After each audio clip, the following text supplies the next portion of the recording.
Hi YouTube, Edward Tyndall here, and Sarah Tyndall's behind me. Still not filming her yet, but I strongly encourage y'all that are interested and love Sarah Tyndall to hear what I have to say. If y'all go to Sarah Tyndall YouTube, she created these playlists herself. Here is Sarah Tyndall Reptile Room Feeding. She has 25 videos that she would listen to while she was feeding animals, reptiles of her own. Reptile room music that she listened to. She only has 3 playlists. And then she has the Sarah Mix. I just asked my wife if she has anything she wants to tell the people, and she has pointed out to me Sarah's Mix. This is something that she made about me. She told me I made a playlist to tell you how I feel about our relationship and our love. So if anybody wants to hear Sarah's story, these 103 videos will tell it. And it's in a sequence where she put them together, how she said everything she feels about me. So that's that. There's so much about Sarah Tyndall that the family going against me has no idea of. It's not even funny at all. It's not funny. So I've got some serious stuff to tell y'all, some serious stuff to show y'all. She's smiling and happy right now because she's seeing what I'm doing. They want to pull up a picture of me shooting birds on the internet. Well, it's something that we do, as y'all can see.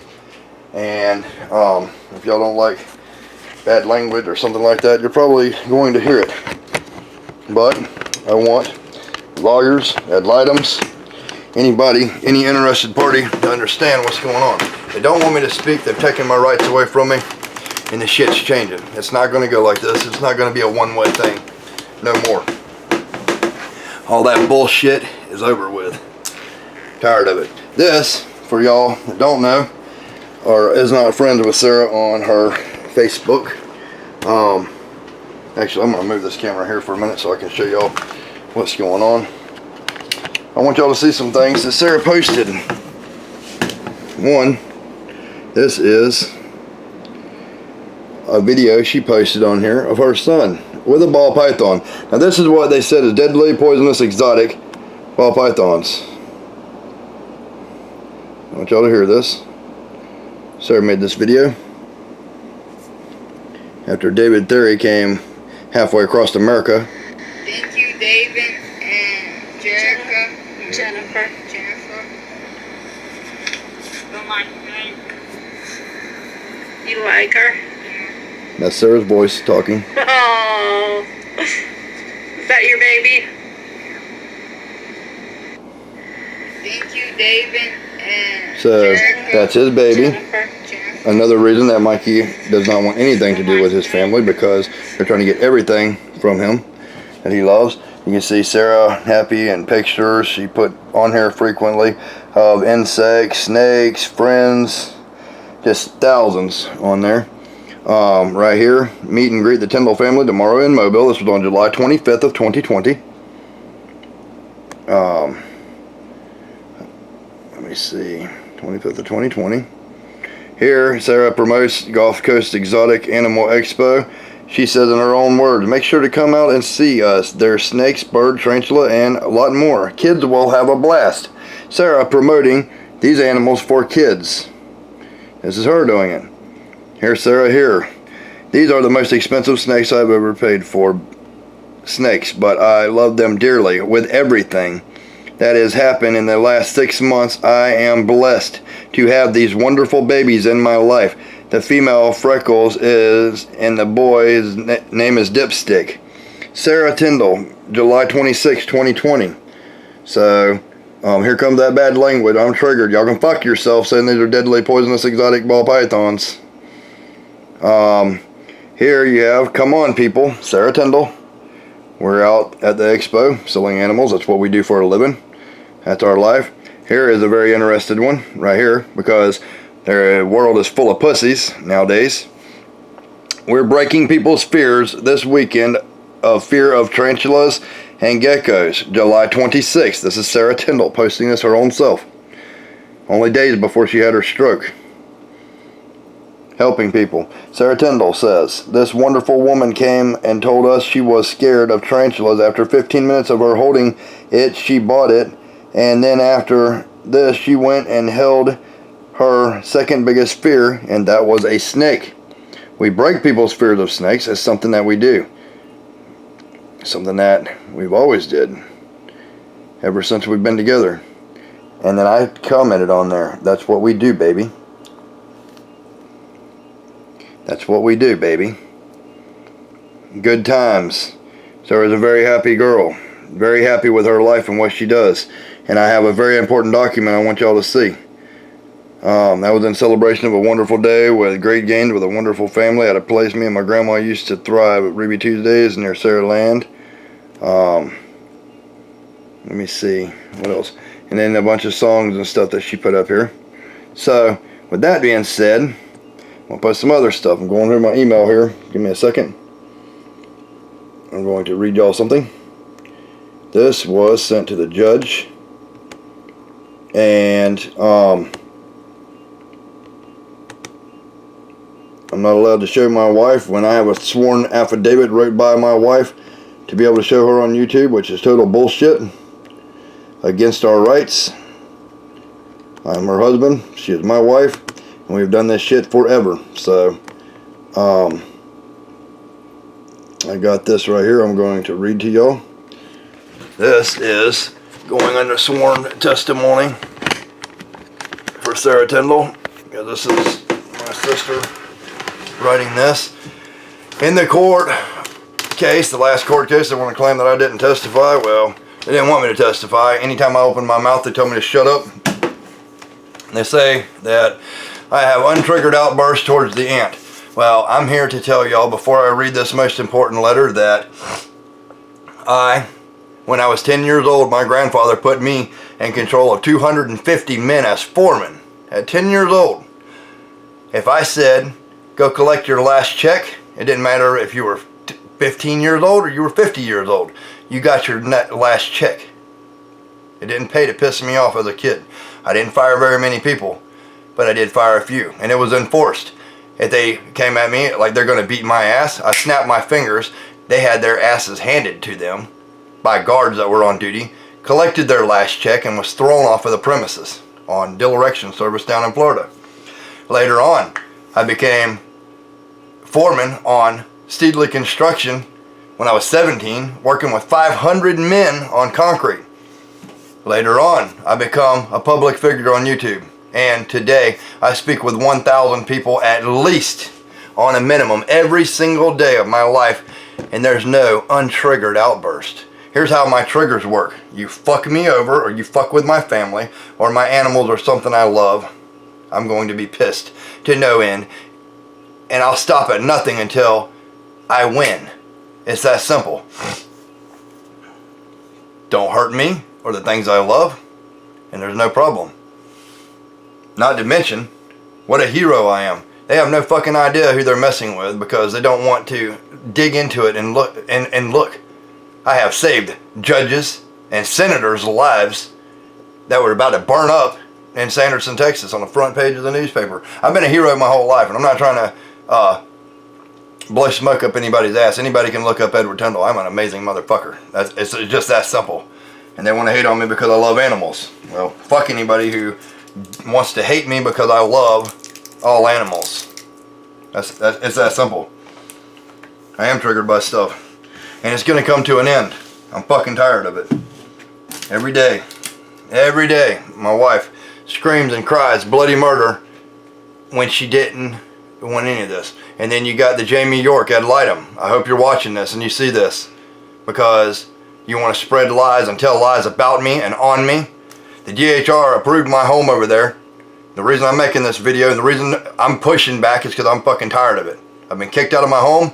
I've been stopped construction on the building that I was building, a 22 by 50 or 60, a 22 by 60 concrete block rehabilitation facility for my wife.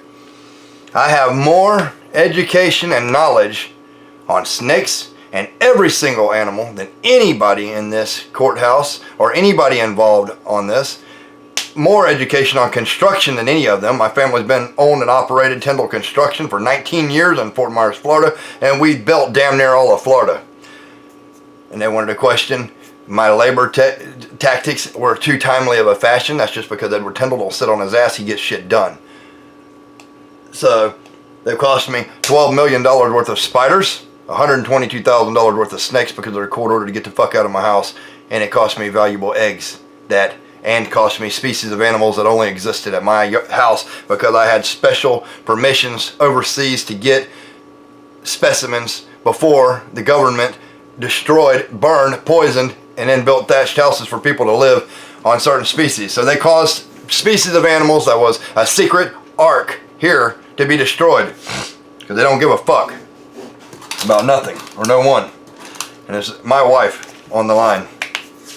So here is my sister's letter to the judge, which is kind of like sworn testimony, and this shit's gonna go as far as anybody wants it to go. I am fucking tired of this shit. Nobody is going to force me to be nice to someone, hello, goodbye, to some motherfucker that I don't want to talk to that's tried to kill my wife. Jamie York, the lie she spread, is saying that she never heard about, I never heard about the grandma or the aunt bothering her or anything. This is the first I'm hearing about it, today, actually. When October 24th, there's a video up where I was live streaming at the hospital, and it says 7 hours live stream. I was cut short at 2 hours and 59 minutes because it's under SARAH Tyndall playlist because Jamie York called up there at the hospital and said Edward Tyndall's saying that the aunt and grandma is harassing Sarah on the live streaming at the hospital and everything else, so I had to cut the video short. There's proof of that fucking lie right there. They don't know me. They don't want to fucking know me. They just want to take everything from me that I worked for. For 10 years, I fought for this property from the asshole that was on it when the bank foreclosed on him and he was squatting on here just so I could have this piece of property. And during that 10 years period, I lost hundreds of thousands of dollars because of him tormenting me and fucking with me. You can look back in my videos of that. My mother and father went against me. Every fucking body went against me in my life. And I built my life up myself. Sarah came into my life beaten, battered, bruised, used and abused. And I saved her life and I saved Mikey's life. And she and Mikey decided to be with me as husband and father till death do us part. And we took solemn vows right then, after all that happened, that we were going to stick together no matter what. And I intend on doing just that. So without no more ado, I'm going to get to this letter. Alright, attention. Office of the Probate Judge, Judge Lori S. Hall. Court case number 2020-148. That's 2020148. 18 April of 2021. Listen closely, ad litems. And listen closely, aunt, grandma, and whoever else wants to fuck with me. Because this is just the tip of the iceberg. I have so much fucking evidence and proof against everybody involved in this bullshit. It's not even funny. My name is Jenny Paul. I am a disabled veteran that served honorably in the United States Army within the military intelligence sector. I am the wife of a veteran and mother of 3 children. I am the sister to Edward Tyndall, but I am also the best friend of Sarah Tyndall. The reason I am writing to you today is to explain what I know to be true regarding Sarah Tyndall and her wishes. In the event something happened to her, I would also like to inform you of the immoral and unethical character exhibited by Sarah's blood relatives. Yep. Sarah has been my friend since 2015. Before her current medical situation began, Sarah and I spoke on a near daily basis. She listed me as her second-in-line emergency contact with all her medical providers. Edward Tyndall was her first emergency contact. Sarah's reasoning for this was her love and trust towards Edward Tyndall, and the distrust she held towards her blood relatives. Sarah has been dealing with chronic pain and illness from the time she was a small child. She explained that when she was a child, several members of her family had blamed her for the loss of her own mother, adding insult to an already grievous and traumatic event in a small child's life. In addition, Sarah told me that several members of her family had stolen her medication at various times, narcotics such as Vicodin for her Uncle Frank to use, not caring that they were Sarah's much-needed medications for her serious conditions. Due to their actions, she no longer trusted her extended family with any of her medically related issues. I wonder why they pushed so hard to get Sarah and so hard for her to be on oxycodone so they could sit there and dope up on oxycodone while Sarah dies. Not fucking happening. Sarah is a sweet woman that spreads love, laughter, and light to those around her. She is always the glass half full type of person. It caused a lot of emotional pain and mental stress on her to distance herself from her blood relatives, but she could no longer deal with the way they treated her. However, she found peace and happiness for herself and her child in Alabama, living with my brother Edward Tyndall. Sarah was able to recognize her dreams as reality. Sarah became a large part of my brother's business, finding joy in helping people learn about animals. She decided she wanted to use the business platform to bring awareness to people that suffered from similar conditions to hers and her sons. These are all things that she told me. I'll fucking hear that. In 2018, still having the legal name of Sarah Congrove, she put in place an affidavit to protect herself, her son, my brother, and their business because she worried that if her relatives living in Ohio may try to damage her little family. Her relatives never agreed with Sarah being a part of their business and repeatedly tried to make her move back to Ohio, which she adamantly refused. She loved her life in Alabama with my brother. Sarah spoke of Edward being a point of contention between her and her Aunt Carol, who openly hated Edward because of his business. Keep hating. What I say, keep fucking hating. Because this shit's coming to an end. See, I'm triggered. When I hear her name, it fucking pisses me off because she's caused me so much grief in my life. For the record, y'all can put that on the record. Edward is triggered by Carol because Carol fucking hates Edward and tries to destroy everything that Edward stands for and holds dear. Alright, continuing with Jenny's letter. Sarah stated that she wanted her condition to be documented for people to see that it may bring awareness to Marfan syndrome. Sarah was also involved in creating many other awareness types of videos for school projects and was very proud to begin a tradition within the reptile community of donating school supplies for underprivileged children across America. Practically her entire life, Sarah told me that she had felt like a weakling and unsuccessful in life. But it all changed for her when she became involved with Edward Tyndall. Sarah had the opportunity to be involved with his YouTube channel and my brother's business. She got to have fun and fulfilling life with friends who love her and accepted every aspect of her as well as her son. She shared her joy openly, often posting photos and videos of their animals and adventures on Facebook and YouTube. All things that the aunt and grandma would know about if they were involved in her life. Sarah kept in contact with her blood relatives in Ohio due to moral obligations and the fact that she was worried the family may also blame her if something were to happen to her grandmother, whose health had been touch and go over the past decade, just as they had blamed her for the loss of her own mother. That triggers me. That's a sorry motherfuckers to put that on a 9-year-old child. Continuing with the letter. Sarah had repeatedly told me she did not want her son to be around her Aunt Carol due to Carol's severe alcohol abuse issues. During their last visit to the family in Ohio in October of 2019, Sarah called me and was extremely upset as she explained that Carol's son, Joshua Howell, got high and pissed on the wall inside the house in front of Mikey. She went on to tell me that it was the last time she would be visiting her family in Ohio because she was not going to allow her son to be around drugs or alcohol. Being around that portion of her family caused her to have severe stress headaches during her entire trip. stop there. The stress headaches started not too long after that. She kept on having that headaches. Probably eventually led to her stroke. Well, they want to fucking blame me for it. Stress will kill you. In addition, Sarah was upset that her Aunt Carol continuously disrespected her for being a part of a business that deals with reptiles and other various creatures that Aunt Carol did not approve of.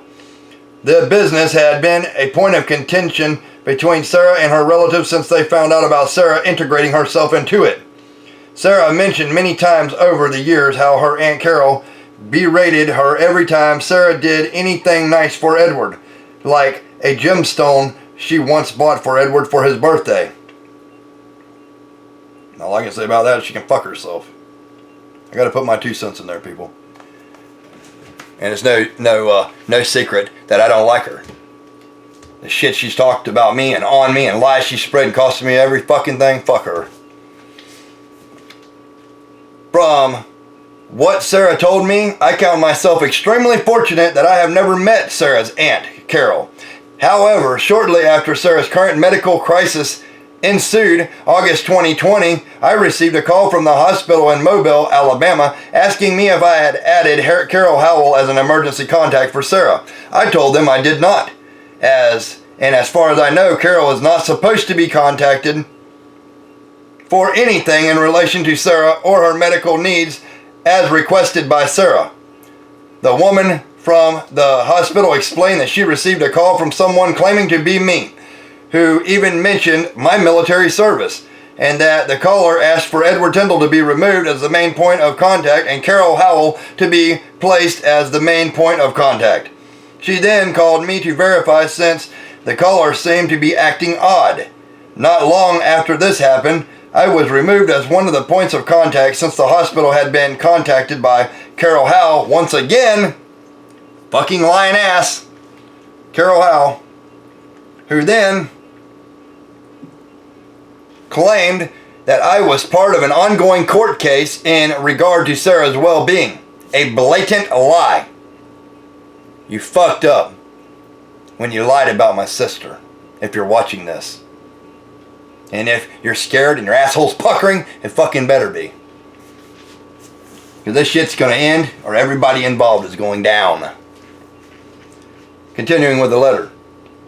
And that it was illegal for them to share any information with me, another lie, and against Sarah's wishes. The lady from the hospital profusely apologized to me and told me that we had to settle the issues in court, even though I explained that I am not, nor have I been involved with any such court case. Despite my objections, I was removed even though Sarah had placed me there herself. The entire ordeal seemed extremely odd and underhanded to me, considering my brother, Edward Tyndall, voluntarily called the extended family in Ohio to notify them of what had happened and had kept them well informed while the situation was unfolding. Admittance to the hospital, getting airlifted to another hospital further away, brain surgeries, etc. I wondered why Carol Howell would impersonate me, a disabled veteran, to obtain medical information from another individual, both of which are illegal acts. It bothered me, but my mind was more focused on my best friend Sarah and prayers for her recovery. At the time, we were worried that she may pass away at any moment. She's a dirty bitch is why. I'm going to stop there too. She wanted to tell the judge in the court, he always wants to act like I'm such a bad person and all this. Because you fucking are, that's why. Y'all wanted to integrate yourself in my life, so now the whole fucking world will know about it. If it don't change soon, I've already contacted CNN and they're willing to come out to my fucking house with 100 plus hours of every fucking phone call that's ever been called here. Hearing you talk shit about Sarah, I have fucking proof of it. Every fucking one. Anybody want to see that? You'll see why I'm triggered. Because I don't like my wife fucking suffering and her heart beating 155 pulse rate and 171 over 155 blood pressure. Because she's being told that she's not loved by anybody. Nobody wants to be with a paraplegic shitting on herself. Fucking shame on you. Continuing with her letter. Since this entire ordeal began, I have tried to keep out of the case because I believe in the judicial system of our country. However, the last few months have seriously taxed my faith in our legal system. I genuinely believe this would be a quick matter, over within the blink of an eye, especially considering Sarah is my sister-in-law. I believe that spousal privileges afforded my brother would outweigh the sinister and callous claims of her blood relatives that Sarah had intentionally not included as medical emergency contacts and that she had expressed concern over in the past. In addition to the chaos her relatives have unleashed in their malicious attempts to destroy all hope of recovery for Sarah, in translation that means murder my fucking wife, I have personally heard them practically torture her during one of the many calls. I had forgotten the time frame in which they were allowed by the court to order to speak via video call with Sarah and had phoned my brother. As soon as he answered, I could hear Sarah crying in the background. She has a trach now. She has to be really screaming for you to hear her vocalizing. In the background. I asked that what was wrong and was told by Edward that it was time for the phone call with Sarah's Aunt Carol and her grandmother. I apologized for calling him and told him I would call back later, but I clearly heard a woman's voice tell Sarah, Mikey doesn't want a mom that can't take care of him. He doesn't love you anymore. I was so furious to overhear this, I asked my brother who else was in the room. He said it was Aunt Carol, and that was the way she always spoke to Sarah. Again, I have over 100 fucking hours of that kind of shit. I could hear how upset he was, but due to the court order, he was resigned to to allow it to continue.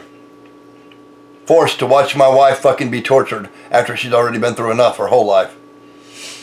Now as a veteran, I still hold the oath that I took in 2004 when joining the U.S. Army to be sacred. I will support and defend the Constitution of the United States against all enemies, both foreign and domestic. After overhearing one tiny segment of an hour-long session that is allowed by the court to occur each and every day, I must say I am overwhelmingly disgusted at the court-approved torture forced upon a medically disabled individual. The fact that the individual is my best friend and sister-in-law infuriates me.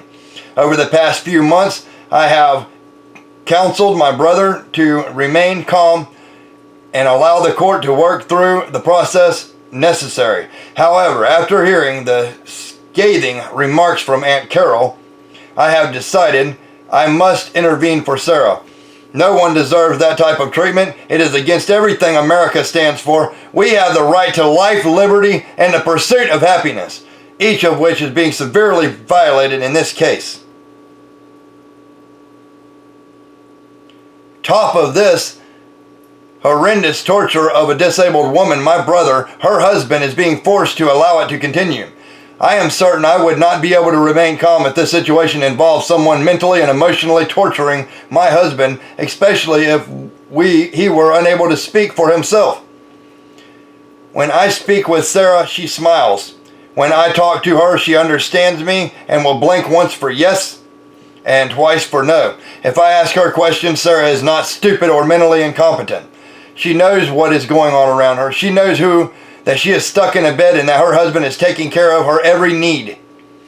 She knows the difference between people who want the best for her and the people who only want to increase her pain. If my meager words in this statement help you understand that there is definitely more than meets the eye behind the nefarious acts of Sarah's relatives, I will have at least done something to ensure Sarah is relieved from the unnecessary, cruel, and unusual punishment inflicted on her through the abusive words and actions of her blood relatives. In light of my statement here, I implore you to take another look at what is really going on. Some people really are sheep, but wolves have become proficient in hiding within the sheep's clothing. In this case, I am not one to demonize someone else, but I simply wish to bring their unethical and immoral behavior to light. If you have any questions, contact me. Has their contact information notarized. I'm reading this off of a scanned document the judge has. People that don't want to listen to me don't know what the fuck's going on or the half of it. And I strongly suggest y'all look up Sarah's mix and y'all will see Sarah's story towards me. Another post on Sarah's Facebook that she posted publicly after the big fight that we had with the swimming pool. She wanted me to send back to the grandma because she got it from the grandma and she pissed her off so fucking bad she didn't even want it. My kid don't even want to swim in the damn thing, so I turned it into a frog pond. After we had a big argument about it, she went in there and posted on her Facebook, if you're not in my life now, you don't know anything about me. And this was aimed at the aunt and the grandma, because they were arguing with her about something. I don't know what the hell they were arguing about, but they're just trying to control her life and everything. So y'all can see that. Hundreds of things she's got on there. And it could be removed if they want to. I got fucking hard copies of it. And I got over 100 hours of my wife being tortured, tormented. Edward don't love you. Nobody loves you. You're ugly. Your hair looks like shit. Fuck. It's just on and on and on. Cry, scream. When she's kicking and screaming. Cry, scream, scream, scream some more, scream louder. Nah, nah, nah, nah. Oh, my name's Sarah. Doing that fucking stupid shit. You fucking A, I'm triggered over something like that. Why? Lost my fucking house, my business, my second business, the fucking $37,000 construction that I had going, people that I had working for me went back to California, came all the fucking way across the United States to help me dig the footer. I've exhausted my resources, made sure that I lost all my spiders. I had 50-50 with other people, which could go either way. People aren't extremely worried about it, but it's on a global fucking scale. They have hurt me so bad, it cannot be replaced. Their Jehovah God himself cannot fix what they fucked up projects that me and Sarah had worked on. Shit that I've worked on for the last 15 years.